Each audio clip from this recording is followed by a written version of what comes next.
सासू मां की आंखें गीली हो गई। 2-3 पानी की बूंद आंखों से टपकने लगी।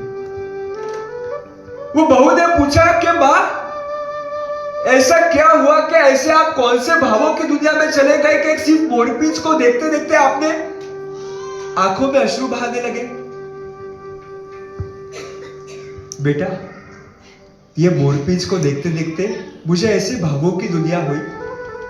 सुबह का समय है, रिमझिम रिमझिम बारिश हुई है। शायद ऐसा भी तो हो सकता है कि सुबह सुबह यहाँ पे मेरा किशन कन्हैया आया होगा, यहाँ पे रास रचाई होगी और जाते जाते प्रसादी के रूप में मुझे और आपके लिए एक मोरपींछ देके गया होगा।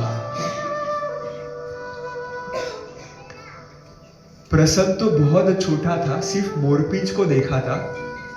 बहू ने उस मोरपींछ में मोर की कल्पना की थी, लेकिन सासू मां ने उस मोर में अपने भगवान की कल्पना की थी।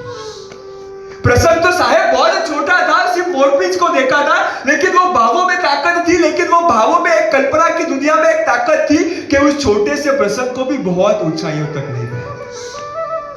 बस हमारे में और जितने आत्मा मोक्ष में गई ना, उसमें एक ही फर्क था। उन्होंने इतने भावों के साथ, इतने अनहद दिल के साथ आदिनाथ से और शत्रुंजय से प्यार किया था कि उनका बेड़ा पार हो गया। और हम, तीर्थ तो वही है, यात्रा वही है, भगवान भी वही है, पर कहीं ना कहीं भावों की दुनिया में हम पीछे रह गए कि अभी तक हम भाव यात्रा सुन रहे हैं।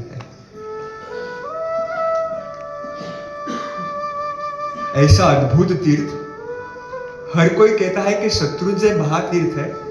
मैं कहता हूं शत्रुंजय महातीर्थ है, ये 2 नंबर की बात है। शत्रुंजय का कण कण तीर्थ के समान है।